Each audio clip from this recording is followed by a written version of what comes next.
Today, I'm going to go through several different ways that we can get our Claude agents to use web search. Ultimately, this just comes down to giving Claude access to the internet so it can find anything it could possibly need. I want to show you the specific ways that I've been getting Claude online to pull certain bits of information, which has been really helpful across my workflows. Hopefully, it sparks some inspiration for your own workflows as well and your own automations. Then to top it off, I'm going to give you a secret trick for a more advanced version of this Claude web search, where we can access and bypass sites that are normally restricted, Amazon being a good example. Okay, getting started, not going to waste any time. I'm just going to quickly showcase what I mean by this Claude web search. So this right here is Claude Code. This is within my AI operating system, and this is in Visual Studio Code specifically. If you're not familiar with the AI operating system, I would recommend watching a couple of my other videos. Essentially, it's one folder with a bunch of context about me and my business, and this is my main interface into Claude Code. And whenever I come to Claude Code, and let's say I provide it with a URL, in this case, I'm going to provide it with the OpenAI URL. And if I wanted to get any information out of this website, I wanted to query this website, I wanted to ask any questions about it, I can very simply come to Claude right here, paste in this link, and it's got everything itself built in to be able to look at this web page. Hey Claude, can you go ahead and take a look at this web page and just give me any interesting facts that you find on the web page? I've now sent that through to Claude, and we should see in the process right here, it says it's going to fetch the home page. There we go, web fetch openai.com. So we can see that it has done a fetch of the web page. It is extracted, or hopefully extracted, the information out of it, and we can see what happens. Okay, so we can see right here, I gave it the OpenAI web, and essentially what happened is that the web fetch of Claude went to go ahead and scrape the OpenAI web page, but it actually ran into an issue. It actually got blocked by their automated request. They've clearly got something set up to block bots or just block these types of requests. Maybe it's because I used Claude to do this scraping of OpenAI's page, but either way, this does kind of reveal a bit of a limitation already with the web fetch tool of Claude. But do stay tuned for later in the video, because I do have a secret trick in which is going to allow us to bypass this completely, so we actually can get Claude here to fetch these types of websites in which get blocked by bots. But I've just given this another test. I just provided Claude with the australia.com webpage, and I just told it to tell me some information about this page. We can see the web fetch initiated. It was able to fetch some information off the web page, and it then went ahead and provided some information right here about the web page. Some web pages will work and some won't, but once again, I'll get to that later in the video. Now, one of the top use cases for using web search is always going to be using it to get current events and news. So let's say you wanted to build a newsletter that got sent out every day or every week, and you wanted to specifically learn about what's happened in the AI space, whatever. Using a web search function is obviously going to be the move. And Claude's web search is capable of doing a Google search query and just pulling back whatever kind of results come, and then diving a little bit deeper into each of those search URLs as well to really just read upon the latest in news. So for example, the FIFA World Cup is happening right now as I'm filming this video, and something that I could ask it is, how many goals did Messi score in his last game? And assumably it should be able to access the internet to find the latest, most up-to-date information to be able to accurately answer that question. Hey Claude, how many goals did Messi score in his last game in the World Cup? So I'll send that off, and we should be able to have a look at the process that it goes through in order to get this information, but ultimately it should use its web fetch to be able to do some sort of a Google search. We can see right here, web search. It's now looking that up on the internet. This information isn't natively trained into these models, obviously, so it does need to do this, and this is one pretty good use case for using this. And here we go. So we can see the latest result here, and this is completely accurate. So June 22nd, that was yesterday, and this is when that game happened. So this is up-to-date information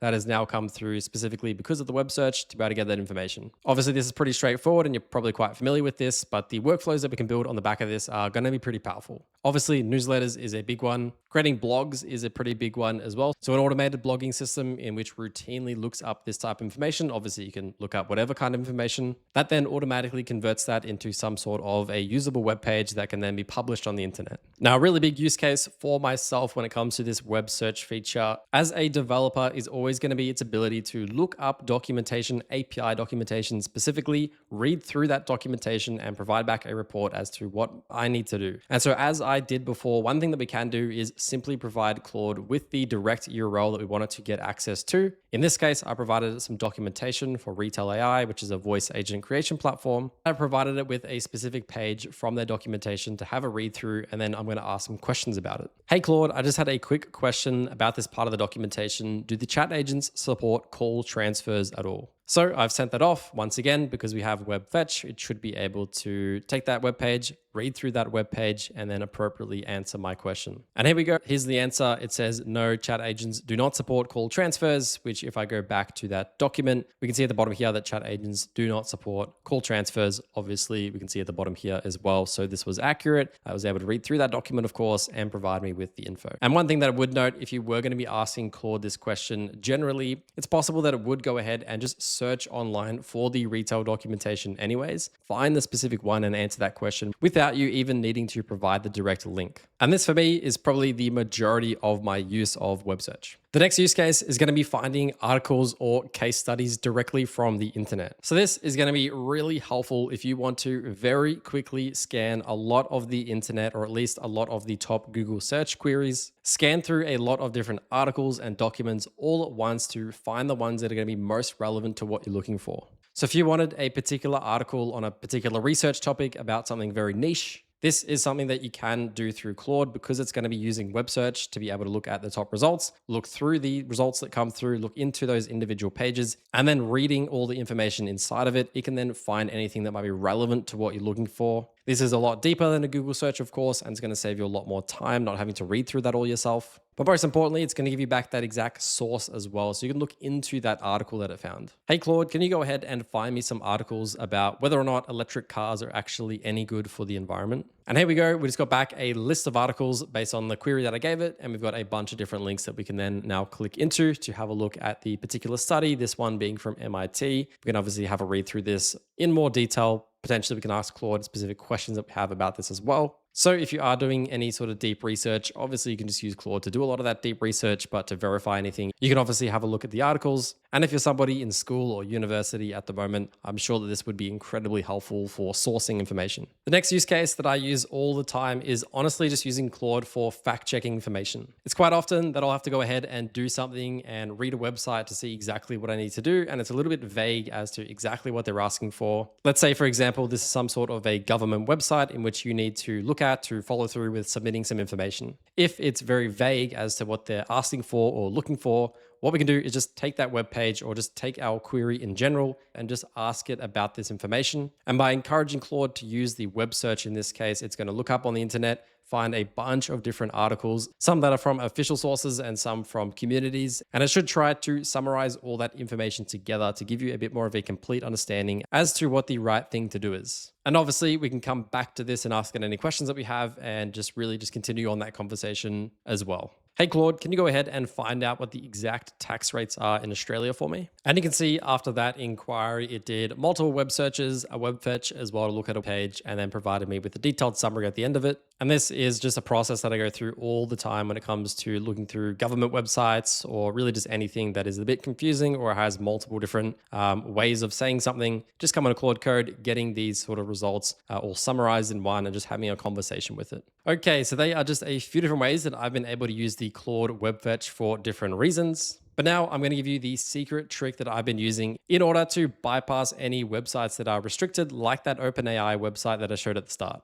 So the way that we're going to bypass this is by using an MCP server by Decodo. Now, Decodo has kindly sponsored this video, but I do genuinely think that there is a real use case for using this. So ultimately, what this tool allows us to do is really just taking our web search capabilities to the next level. So the way that Claude web search works is that it's just using a basic sort of web scraper to get some text out of the website. So this is just a very basic scraping method. And a lot of websites like OpenAI you saw is very easily able to detect that type of scraping as an automated bot. But essentially what Decodo allows us to do is to really just mimic a real human with that web scrape, so we can get access to websites like OpenAI and a lot of others. Now, this is super random, but back in the day, I actually built out an Amazon product scraping automation system. And my goal was to scrape the Amazon US website and compare all the prices to the Australian products to see if I'd be able to buy them in the US and then sell them in Australia. And that automation took a long time to build. And I do remember that one of the really big bottlenecks of accessing that product information through Amazon was that they had these bots and it was really hard to get that information without being restricted. And so not to waffle on too long, but ultimately a tool like this in which has rotating IPs and just acts as a real user is going to enable us to get access to much more secure and just better data like Amazon products, as I just mentioned. So getting this installed is incredibly incredibly easy. Just tell Claude Code right here, install the Decodo MCP server.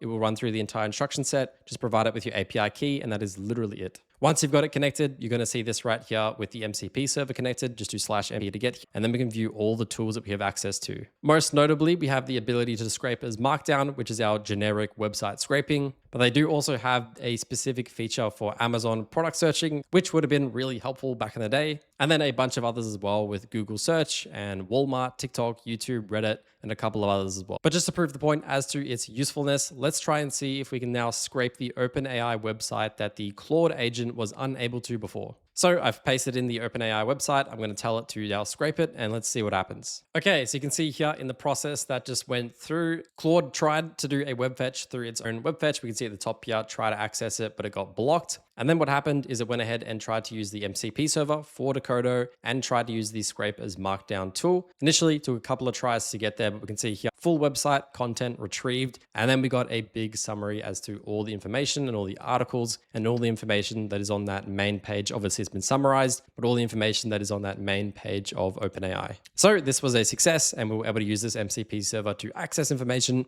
that Claude simply couldn't. So already immediately, this is just a really good tool to have in the background when web fetch doesn't work. Obviously, if it worked in that case, we would have just used that information. But since it didn't work, it now uses this as a backup to really get access to that information. So I think this should be a really standard tool for everybody to have if you're going to be doing any kind of research. You don't want to be missing out on web pages that have any blocks, because obviously your research is going to be limited and you're going to be very restricted. So I wouldn't be surprised that just with this tool, you're going to get far better outputs as well, because it's going to get access to just so much more info. Now, finally, let's see if I can access some information from an Amazon product page, which I know is notoriously hard to do web scraping on. And here we go. We just got back the results and we got the full scraped web page with the price, the rating, availability, all the details that you'd expect from the standard Amazon web page about the product that I sent through. I was fully able to scrape this page, which is pretty awesome because I know that this is pretty incredibly difficult to get by. Anyways, I hope this video has been helpful in learning how to better use web search with Claude Code. If you like this video, I highly recommend checking out this video right here where I do a deep dive in how I've been able to build my own CRM systems by just using Claude Code, in which we've been using internally. So I'll keep pointing at the video. I highly recommend it. So click it right now.